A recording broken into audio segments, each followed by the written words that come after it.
चलिए आज हम लोग देखते हैं इतिहास का सेट 3। 2 गो पहले आप लोग को बता चुके हैं, आज तीसरी का बताने जा रहे हैं। यह जो क्वेश्चन है आपके एग्जाम में 100% आने वाले हैं। आपसे बस एक ही रिक्वेस्ट है, बहुत कम देर का वीडियो है, प्लीज़ इसे देखें, सब्सक्राइब करें, लाइक और कमेंट सब करें। कह रहा है पहला क्वेश्चन है, इसमें पहला कर देते हैं क्वेश्चन। कह रहा है कि सुमेर अभिलेख में नाविकों का देश कौन था? याद रखिएगा मेलुआ। कौन था? मेलुआ।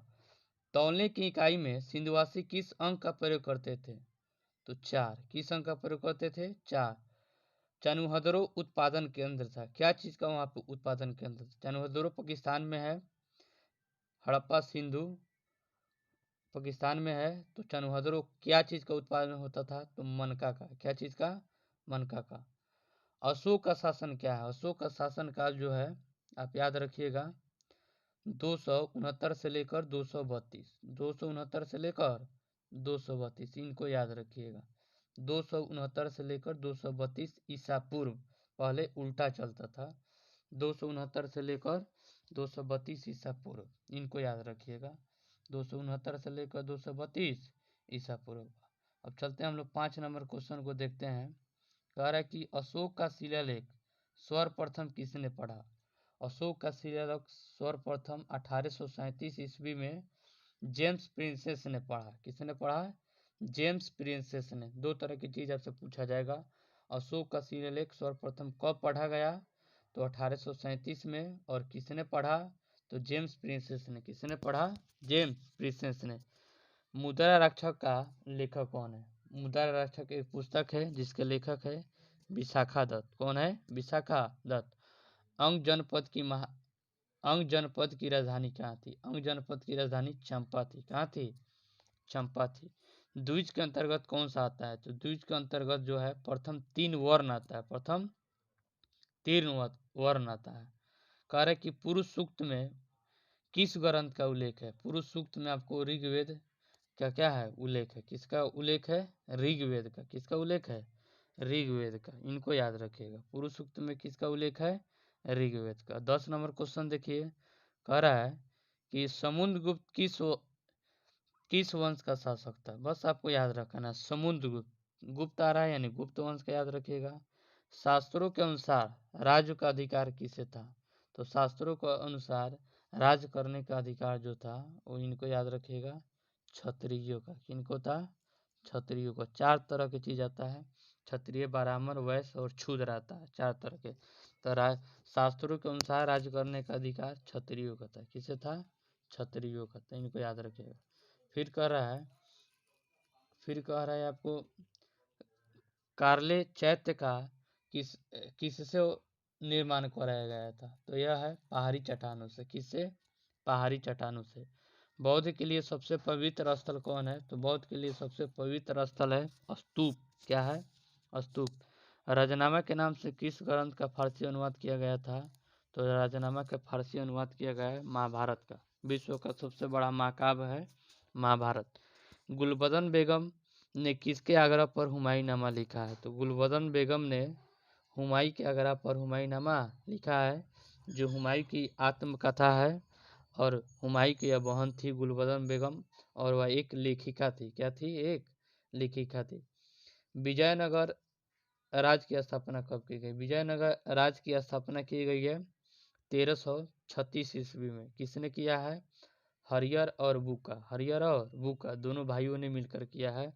विजयनगर साम्राज्य की स्थापना 1336 ईस्वी में किसने किया है? हरियर और बुका। इनको याद रखिएगा।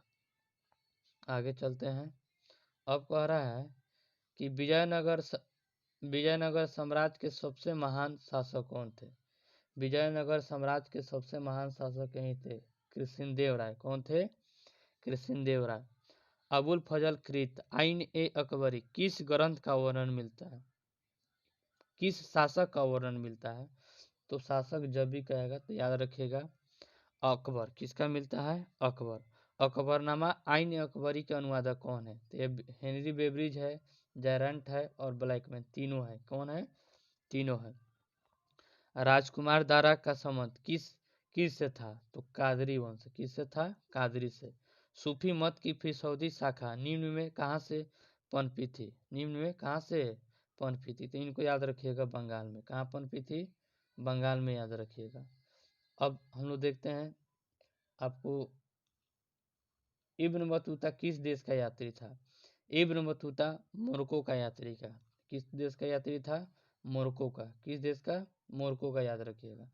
अब कह रहा है मध्ययुगीन यात्रियों का सरताज किसे कहा जाता है? तो याद रखिएगा मार्को पोलो को। किसे कहा जाता है? मार्को पोलो को। हुमायूं के दरबार में कौन अफ्रीकी यात्री भारत आया था? हुमायूं के दरबार में कोई अफ्रीकी यात्री भारत नहीं आया था, इसलिए याद रखिएगा इनमें से कोई नहीं। तुजुक ए जागीरी की रचना किसने किया है? जहांगीर। किसने किया है? जहांगीर। इनको र यहाँ पे छूट गया, लिख दीजिएगा। तुजुक ए जहांगीरी की रचना किसने किया है? जहांगीर ने। अकबर का वजीर कौन था, यानी उसका संरक्षण कौन था? बैरम खां। कौन था? बैरम खां, याद रखिएगा। अकबर का वित्त मंत्री पूछेगा तो टोडरमल। याद रखिएगा, टोडरमल, याद रखिएगा इनको। अकबर का वजीर कौन था? बैरम खां। अकबर का वित्त मंत्री कौन था? टोडरमल। अकबर के दरबार में 9 रत्न रहते थे, 9 तरह के व्यक्ति रहते थे, इनको याद रखिएगा। अब जो क्वेश्चन है, कॉर्नवालिस कोड कब बना है? इनको याद रखिएगा। कॉर्नवालिस कोड कब बना है? कॉर्नवालिस कोड जो बना हुआ है आपको 1793 में। 1793। जमींदारी प्रथा भारत के किस राज्य में लागू हुआ है? तो सबसे अधिक बंगाल में। कहाँ पे लागू हुआ है? बंगाल में। 1857 के विद्रोह के समय भारत का गवर्नर जनरल कौन था? उस समय था लॉर्ड कैनी। कौन था? लॉर्ड कैनी। यह कब चालू हुआ है? 10 मई को। कब चालू हुआ है? 10 मई 1857 को। कहाँ पे? मेरठ में। कहाँ पे? मेरठ में, याद रखिएगा। 1857 के विद्रोह के समय भारत का गवर्नर जनरल कौन था? Lord Canning.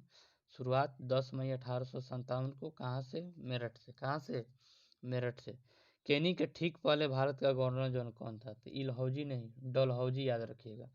डलहौजी। इसी के समय रेलवे की शुरुआत हुई है, और 1857 से पहले भारत का गवर्नर जनरल यही था, डलहौजी। कौन था? डलहौजी, याद रखिएगा, डलहौजी। अब कह रहे कि प्लासी की लड़ाई किसके किसके बीच हुआ है? तो प्लासी की लड़ाई आपको रॉबर्ट क्लाइव और सिराजुद्दौला के बीच। किसके बीच हुआ है? सिराजुद्दौला के बीच। कब हुआ था? तो 1757 में। 1757 में प्लासी की लड़ाई हुआ है, जिसमें सिराजुद्दौला के क्या हुई है? हार हुई है। क्या हुई है? हार हुई है। अब आपको याद रखना है कि बंगाल का गवर्नर जनरल, और प्लासी कहाँ पे है? तो बंगाल में है। बंगाल का सर्वप्रथम गवर्नर जनरल कौन था? तो Robert Clive. Robert Clive. Sirajuddaula के बाद बंगाल का नवाब कौन बना? तो सिराजुद्दौला के बाद बना मीर जाफर। कौन बना? मीर जाफर बना। गेटवे ऑफ इंडिया, सबसे वीवीआई क्वेश्चन है, इनको याद रखिएगा। VVI, gateway of India. Gateway of India का निर्माण कब हुआ है? 1911 में। 1911 में, इनको याद रखिएगा। Gateway of India, gateway of India.